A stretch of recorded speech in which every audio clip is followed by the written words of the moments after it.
From the St. Louis Public Radio Newsroom, this is The Gateway. It's Thursday, February 6th. I'm Wayne Pratt.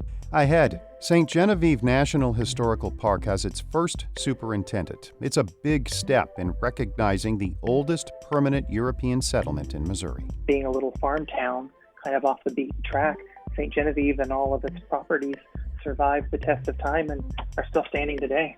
St. Genevieve National Historical Park Superintendent Chris Collins tells us about the area's history and efforts to become a full unit of the National Park Service. First, the headlines. Missouri's 2 senators have voted against throwing President Donald Trump out of office. St. Louis Public Radio's Jason Rosenbaum reports on the decisions by Republican Senators Josh Hawley and Roy Blunt. Even after the House impeached Trump late last year, it was an extreme long shot that 67 senators would vote to remove the GOP chief executive from office. That's because Republicans like Hawley and Blunt are in the majority and had continually spoken out against impeachment. During a speech on the Senate floor, Hawley contended impeachment detracted from more pressing matters like stamping out drug addiction and human trafficking. Imagine what we can do for those who have been forgotten. From our rural towns to our inner cities, imagine what we could do to give them control over their own destinies. The House impeached Trump for seeking to leverage aid to Ukraine in exchange for announcing investigations into former Vice President Joe Biden. I'm Jason Rosenbaum, St. Louis Public Radio. Illinois' 2 Democratic senators, Dick Durbin and Tammy Duckworth, voted for impeachment.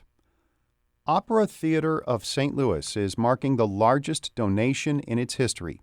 As St. Louis Public Radio's Jeremy Goodwin reports, a longtime supporter has left it $45 million. Opera Theater board member Phyllis Brissenden died in December. Theater officials knew she planned to leave the organization some money. They were stunned when they found out how much. When General Director Andrew Jorgensen met with the executor of Brissenden's estate a few weeks ago, I sort of fell out of my chair when he told me the number. We knew that Phyllis had planned a gift to Opera Theater. We had no idea the scale. The largest single donation the opera received before was $2 million. It describes Brissenden's gift as one of the largest ever given to an American opera company. The money will boost the opera's endowment to $80 million. Jorgensen says that will ensure the long-term financial health of Opera Theater of St. Louis. I'm Jeremy Goodwin, St. Louis Public Radio. Thousands of Chiefs fans gathered in downtown Kansas City yesterday to celebrate the team's Super Bowl victory. Quarterback Patrick Mahomes was among those who addressed the crowd during the big rally. This season, the adversity we deal with the injuries, my knee was in the side of my leg, but we still went back and we won the Super Bowl. The Chiefs defeated the San Francisco 49ers 31-20 on Sunday. Mahomes was named the game's most valuable player, and he's already been to Disney World.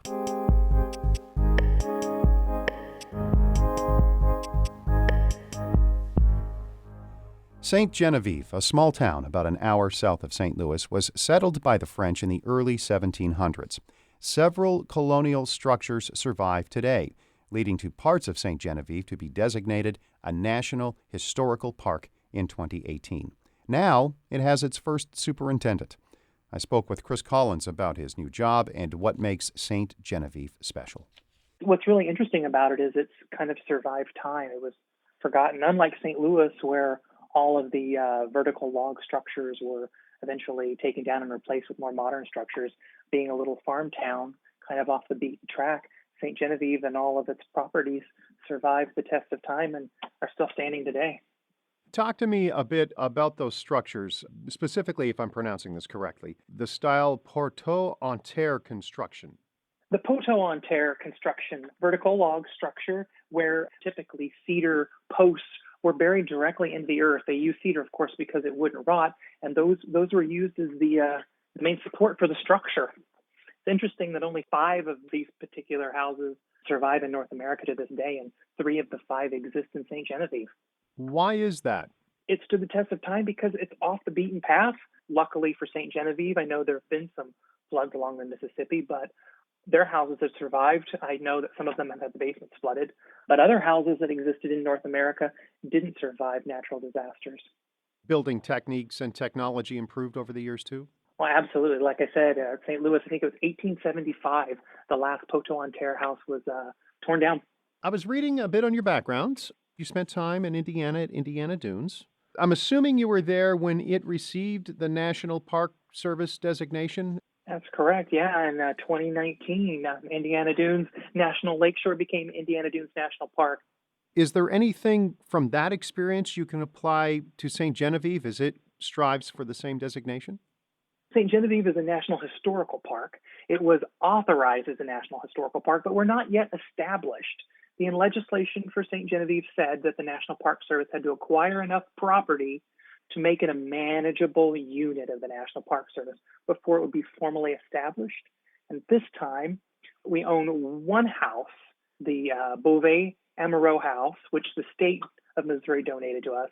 And we're currently in the process of closing on another house that the Colonial Dames of America St. Louis chapter recently donated to the National Park Service, and that is the Jean-Baptiste Vallée House.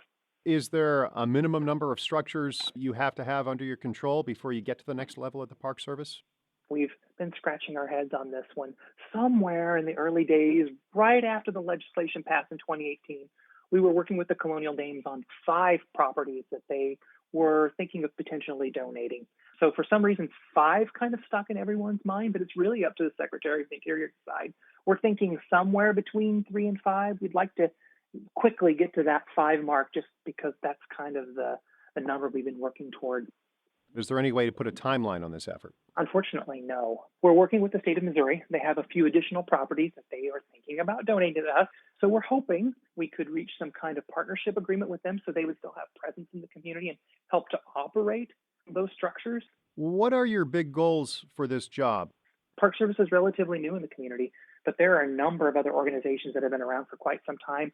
They have a lot of ideas about what they want to do with various ownership by private individuals, other nonprofit partners.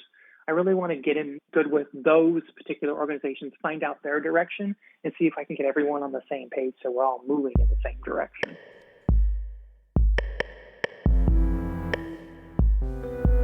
Big thanks to Maria Altman for editing that report. Shula Newman is the executive editor of St. Louis Public Radio.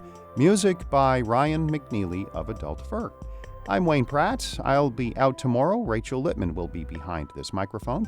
From the St. Louis Public Radio Newsroom, this has been The Gateway.